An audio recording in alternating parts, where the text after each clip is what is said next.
The mystery of the stigmata, the divine phenomenon that will give you chills. Deeply moving and awe-inspiring, the sacred phenomenon of stigmata transcends the boundaries of time and space. It is a manifestation of divine grace, a powerful connection to the suffering and sacrifice of Jesus Christ himself. The marks on the palms and feet, remnants of nails driven into the body of our Savior during his crucifixion. The stab wounds inflicted by a Roman soldier's spear. The painful lessons etched upon the forehead from a crown of thorns. These wounds, endured by Jesus, are mysteriously relived centuries later in the bodies of Catholic mystics and saints. Stigmata, a profound experience unique to the Catholic faith, unveils itself through bodily wounds, scars, and unimaginable pain. It is a sacred phenomenon that aligns with the crucifixion of Jesus Christ, as the wounds appear on the hands, wrist, feet, and body of those chosen by the divine. Although not confined to the Catholic elite, such as the revered figures of Francis of Assisi or Padre Pio of Italy, ordinary Catholics have also been touched by this extraordinary encounter. Yet not all manifestations of the divine within the Catholic Church have impacted the Catholic elite alone. The phenomenon extends its reach to believers from all walks of life. However, it is crucial to acknowledge that amidst natural occurrences, there have been instances of deception. Nevertheless, the authenticity of these wounds, whether penetrating or surface wounds, becomes secondary to their profound meaning and the enigmatic manner in which they appear. In Ted Harrison's illuminating book, Stigmata, a medieval phenomenon in a modern age, he delves into the mystery behind the stigmatization of certain believers.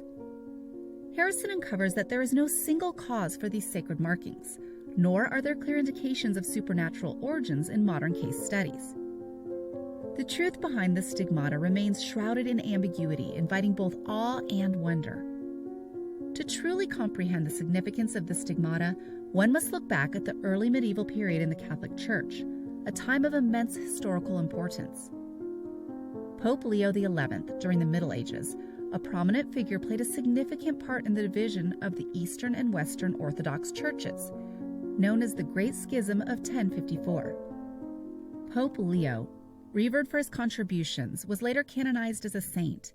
It is significant to note that while the Western churches gave the stigmata a lot of prominences, the Eastern Orthodox churches held a different perspective. Among the revered religious figures associated with the stigmata is Saint Francis of Assisi, a luminary in the Catholic tradition. Although not directly mentioned in the Bible, he remains a revered saint within the Catholic religious order. In the year 1224, 2 years prior to his passing, Saint Francis experienced the profound grace of the stigmata. Captured in the timeless painting by the masterful Giotto de Bondone, or Giotto as he's widely known, this encounter with the divine left an indelible mark on both the saint and the history of faith. In a moment of profound spiritual connection, Saint Francis vividly recounts his experience of receiving the stigmata during the exaltation of the cross. As he played, a 7-winged angel on a crucifix bestowed upon him this divine gift, transmitting the sacred wounds to his hands and feet. Francis even reported bleeding on his side as if inflicted by the same lance that pierced Jesus' body. Witnesses, including Pope Alexander IV, attested to seeing these marks both before and after Francis's passing. Remarkably, the majority of stigmata experiences, approximately 80%, have been documented among women. Throughout history, remarkable individuals such as Marie Ferron, St. Catherine, and Teresa Newman have each had their own personal encounters with the stigmata. St. Catherine of Aragon, France, had her experience captured in a painting, much like St. Francis of Assisi. Catherine even fainted when she was stigmatized. During stigmatization, subjects often described how bleeding occurred sporadically around the wounds. The bleeding would start and stop intermittently, perplexing those who witnessed these extraordinary events. Over time, reports have also emerged of tears of blood and sweating blood accompanying the bleeding. In some cases, a fragrance of scented flowers would fill the air, adding to the mystique.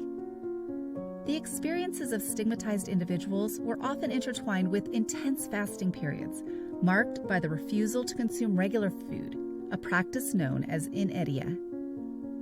Instead, these individuals relied solely on the Holy Communion for sustenance, believing it could sustain them. Unfortunately, such extreme devotion led to malnutrition, starvation, and tragically even death for some. After death, the stigmata would vanish, leaving behind no visible marks. Christian mystics like Francis of Assisi and Father Pio of Pietrelcina, who lived from May 23, 1887 to September 25, 1968, were among those who experienced these extraordinary phenomena.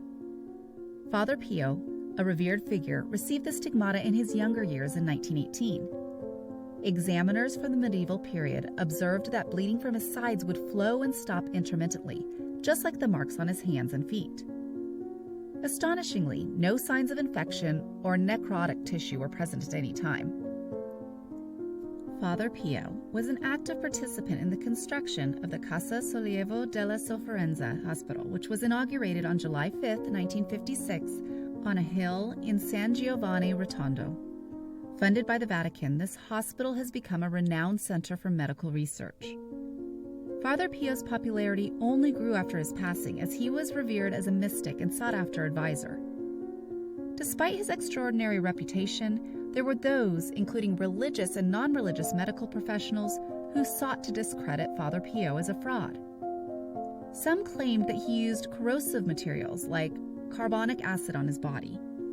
However, no evidence of such substances or permanent scarring that one would expect to find could be traced. After his death, the stigmata disappeared, and his skin was found to be unblemished, further deepening the mystery surrounding his experiences. The profound suffering endured by the Messiah finds expression in the reflections of theologian Ivan Illich in his paper titled Hospitality and Pain. Illich explores the depths of compassion and solidarity with Christ, illuminating the spiritual connection experienced by those who bear the stigmata. In this shared journey of pain, believers strive to understand and emulate the sacrifice of their Savior. Faith can indeed be so strong and deeply embodied that it leads to the incorporation of the contemplated pain and suffering of the Messiah.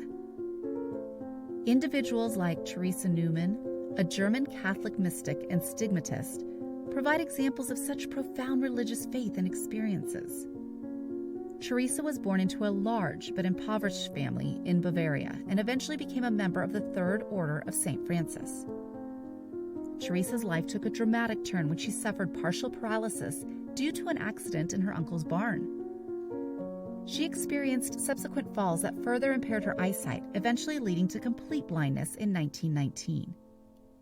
However, on March 12, 1923, Teresa claimed to have a vision of Christ at the Mount of Olives, accompanied by 3 disciples and the crowning of thorns. It was right after this vision that she also experienced the stigmata, with a small mark appearing on her right breast above her heart, which she kept hidden from others. Teresa's eyesight was miraculously restored on April 23, 1923, the same day she was beatified and accepted as having ascended to heaven after her death. Later, on the first Friday of Lent, she reported having another vision of Christ at the Mount of Olives, during which a dark mark appeared on her chest and disappeared shortly after. Unlike her previous hidden stigmata, this dark mark could not be concealed as the bleeding was evident to everyone. In cases of stigmatization, there is often an element of healing through faith. 2 other notable instances involve Marie Rose Ferrin, a Canadian-U.S. Catholic mystic, and Martha Robin of France, both of whom suffered from muscular and erosive conditions during their early years. They, too, reported the marks of stigmata on their bodies. Critics and skeptics, such as American Joe Nickell, a scientist and religious skeptic, dismissed Teresa Neumann as a hysterical hypochondriac. However, a physician's test indicated that Teresa's eyes generally reacted to light, challenging the notion of her condition being outright fakery. It's important to distinguish between the Christian experience of stigmata and other non-religious manifestations. Certain South American tribes, like Warao of Orinoco Delta in Venezuela, have their own spiritual rituals that involve subconscious self-mutilation, resulting in openings in the palms of their hands. These practices are not connected to Christianity or the Messiah. Indigenous tribes throughout history have described a singular superior being to whom they conduct spiritual rituals, expressing their unity as a tribe. These rituals and celebrations are sometimes depicted in ancient cave paintings and rock art. Stigmatization experiences remain enigmatic and often defy straightforward explanations. They can only be explored to a certain extent within the context of religious faith and the Church. Outside of religious frameworks, saints and spiritualists may have diverse experiences during stigmata, including excessive bleeding from various body parts, such as the hands and eyes, without actual blood loss or tissue damage. No signs of infection, dead tissue, or scarring are observed. The stigmata, therefore, should be accepted not as personal punishment, but as a divine manifestation of Christ's experience during the crucifixion.